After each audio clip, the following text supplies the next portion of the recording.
Hey guys, Kai from TransformYourGame.net, and today we're going to be going over my General Optimus Prime Galactic Commander, aka known as Galaxy Prime, deck list. So I think Prime is going to be probably one of the more prevalent blue decks in the format, simply because I think he's going to satisfy one of the things that a blue deck needs in this format, which is two relevant attackers. But also he still swings for 8. He still has 21 health. He still is able to just trigger extra cards for free. And yeah, he's still just a fantastic character that he was in Wave 4. He doesn't have to worry about disarm anymore, which is also really good and then set you back a few turns. But he could also die from burst damage from belligerence or stuff of that ilk. But I think that's still fine because, yeah, he's still just a fantastic character. We're going to be playing Brawn and Night Racer with them. Night Racer is still just the best 5-star character that you can get for a blue deck. You don't have to worry about worrying about the tough all that much because it doesn't really matter, quote unquote. But yeah, she's still just a fantastic body, and you just want to live longer so that when you get Matrixes on Prime, then these two just become insanely relevant. Which, by the way, we're playing Brawn. He's basically the other relevant attacker in this deck because his natural ability of swinging into a bigger character, he gets Pierce 1 for each different battle icon that you flip. So he can get upwards of 5 pierce damage. But also because of Prime being able to play Matrixes, it basically just amplifies that damage to maximum, to like crazy levels. There were a few games where, well, not a few games, there was a game where I was able to swing for 9 Pierce 9 with Braun, and that was just really crazy. But yeah, he's basically just able to put in a lot of work that you would expect something from like Prime to do as well. So I think these two are just one of the perfect pairings in his Braun. This is just an example of why I think Braun belongs in a more aggressive line deck because he just needs the extra attack so that when he does flip for extra pierce, he can just swing for huge numbers. But yeah, that's just the character line. Oh, real quick, I think this deck is also going to be relevant because Sky Shadow, when you combine him, is still a threat to these two. But we are playing Hollow Matter Projector, and Braun and Prime can pretty much just start doing a lot of damage to pieces. So generally what I do whenever I'm playing against Sky Shadow, I'll just swing with Night Racer first if I have to go first, or just swing with Night Racer second, and then swing with Braun into the tank, so that way if I want to, I can either go into the tank with Prime, or I can go into the plane, and then that just puts 14, like 13, 14 damage onto the Sky Shadow, and then Prime can just go in next turn and potentially finish him off. So I think this deck can also handle Sky Shadow pretty well. It's still a problem, not a problem, but it still is a hindrance. But yeah, if you can stop the 3 damage, the bolt of lightning, then I think it is fairly manageable for this deck. So battle cards, we're playing 3 handheld. The bold one is actually fairly relevant because these two can benefit from bold one if you need to trigger Prime's bot mode ability, or if you're just trying to get more pierce damage. Still very, very good.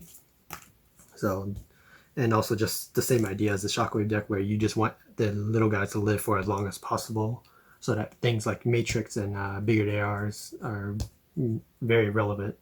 Then we're playing 2 Energon X, 2 Armed Hovercraft, 2 Ion Blaster of Optimus Prime, and 1 Noble Blaster. So still just really good weapon. It's mainly going to be put onto the little guys, actually, because the Pierce is going to matter a lot, especially when you combine it with Matrix of Leadership. And yeah, it's just them being able to swing for huge amounts is just very, very important, honestly. And one of my favorite aspects of this deck is the Matrix of Leadership. Armed Hovercraft. So we're playing Armed Hovercraft instead of Sturdy Javelin because when you trigger Prime, you can put Sturdy Javelin on it but he's not going to be able to swing with it. Not for like a few more turns, and that your opponent might just either get rid of it, or you just might draw a better weapon like Ion Blaster. And yeah, it just feels really bad when you do that. So when you do flip Armed Hovercraft and you do trigger, you can still play it to do one on everyone, and it also works with Night Racer for basically just extra damage. We're playing the Ion Blaster still because it's still just a solid weapon, but also the +1 defense is incredibly relevant with Belligerence. So you just want, it's just a weapon that just duels as a armor as well, and I think that's just going to be very, very solid. And then Nose Blaster, swinging for 10 is better than swinging for 8. Very, very simple, but also you can put it on Brawn in order to get Pierce 2, an extra 2 attack Pierce 2 in this Decepticon format. So just very, very good overall. But yeah, that's the weapon lineup. Honestly, I want to find room for a few more weapons, but I think it's still solid enough as of right now. This is still basically a first draft of the deck. I think I probably might tweak it a bit more, especially once I do more playtesting with the deck. But I think this is still a solid starting point. So for the armors, we're playing 1 Sparring Gear, 1 Reflex Circuits, and 1 Holomatter Projector. Reflex Circuits is for Fangry and Horrible and all those good melee characters that are coming out now. +2 against Fangry is very, very good. And then Sparring Gear is to trigger off Prime, but also it's still just a good generic armor. Like, obviously Belligerence hurts it, but I think it's still fine. And then yeah, I think it's still fine because Reflex Circuits can also just replace it and just give the +1 defense at worst. But we're also playing Holomatter Projector because of things like Sky Shadow, Horrible, and stuff of that ilk. Just protecting Prime from direct damage is going to be incredibly strong, because the less damage Prime takes, the more problems your opponent's going to have. So it's just going to be, I think it's going to be very important. Also, just being able to just stop 3 damage for free from Sky Shadow is just really, really good. And then next up, we're playing 3 Energy Pack. We're playing a 3 Matrix of Leadership and 1 of Pocket Processor. So for Energy Pack, of course, it's still just a very good, solid card. Yeah, Energy Pack is still Energy Pack, just very good. Matrix is honestly the most interesting aspect of the deck to me, with the relevance of things now with like Belligerence and Hostilities. This is basically a double of whatever color you need. We're not personally playing Belligerence main board in this list, but if you do, this is basically just double oranges when you flip them, which is very, very good. And then when you do put it on Prime, it just makes the other guys just so much more relevant, which is honestly why I think one of the main reasons for why I think this deck was just so strong last format is just like 1 or 2 of these just makes your little guys just insanely relevant. And then combine that with things like Bigger They Are, Energon Axe, Laser Cutlass, or things of that ilk. It just makes them, it's just one of my favorite aspects of the deck, basically. And then we're playing Pocket Processor because this deck is actually very weak in terms of hand advantage, so it's very hard to get cards in your hand outside of this and things like Equipment Enthusiast or Work Overtime. And we're still playing just the 1 because you can pick it up, but also I think if this format is just going to be really aggressive, you can just easily just side it out, or it may just end up moving to the side deck as the format goes on. But I think just playing still 1 in the main deck is still fine, and it's not going to punish you all that bad because you can still flip it with Brawn and get an extra Pierce. So we're playing 3 Security Checkpoint, 2 Bigger They Are, 2 Leap into Battle, 2 Equipment Enthusiasts, 2 Cameo Crash, 1 Counter Espionage, and 1 Reprocess. So Security Checkpoint's just Security Checkpoint, very, very good. 2 Bigger They Are, incredibly relevant with Matrix of Leadership and the little guys, and Brawn. This is basically how you get to 9 Pierce 9 or Brawn. Spoiler alert. And then these two are still really good with Prime by himself because they're still just attack pumps, and you just need to just wipe units off the board every time Prime swings, especially if you're not triggering Prime. We're playing two Equipment Enthusiasts because this is just the main way for how you're going to get your card advantage back. We're playing two Cayman Crash because if you do miss with Prime, then you can still kill characters with Cayman Crash, and also just like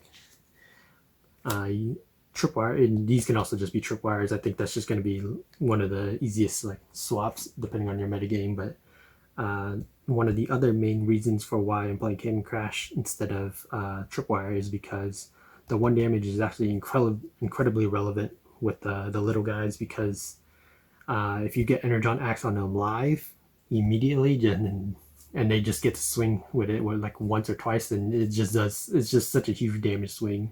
So Cayman Crash is just really good. Counter espionage, you need to hit their sabotage armaments or their end hostilities if we're playing against a blue deck, but also just because end hostilities is something that you can play in Sky Shadow as your only blues or whatever, and it basically hurts Prime so much that where I feel you still probably have to main this if it does go into an aggressive format.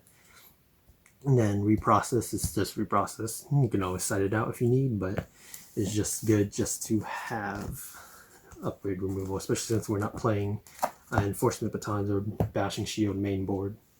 So for secret actions, we're playing 3 Sabotage Armaments, 2 End Hostilities, 1 Hidden Fortification, and 1 Hold the Line.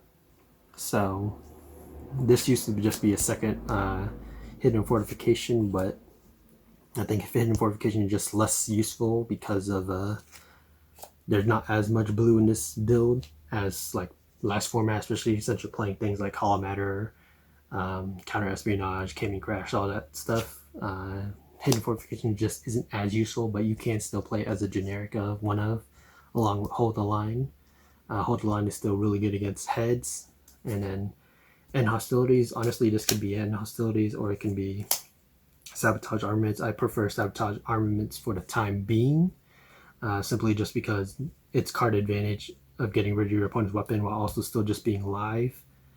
Just not live, but impactful. And Hostilities is really only impactful against the mirror or orange decks, which you are going to be seeing a lot of. So that's why I think you can just do 3 End Hostilities if you so choose.